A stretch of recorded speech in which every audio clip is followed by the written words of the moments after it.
পড়েন তো উপর নিচে এই যে এই লাইনটা পড়েন।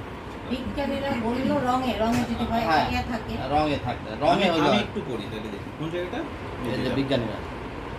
উপর থেকেই পড়ে না, বেশি বের করে। হ্যাঁ এই যে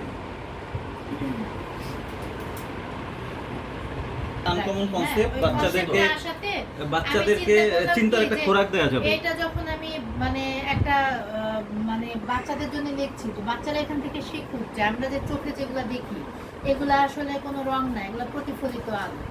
হ্যাঁ, তো ওই টপিকসটাকে তখন আমি দেখা যাচ্ছে এটা তো সুন্দর, এটা মনে করেন পাঠ্য করার মতো। না এটা একটা ভালো বই, ভালো লেখা আর কি। ভালো পাঠ্য লেখা। করার মতো। আমি মানে যেটা বললাম যে মানে এটার কিশোর মধ্যে কবিতায় পাঠ্য করলে কিশোর রঙিন কবিতার যে জিনিসটা দরকার যে ওদেরকে চিন্তার জানবে। মধ্যে তো ঢোকাইতে হবে হ্যাঁ যে হ্যাঁ কেন একটা জিনিস পড়লো, এটা তো ছড়া না। ছড়া যেমন আমি আগডুম বাগডুম ঘোরাডুম বলে দিলাম শেষ, তাই না?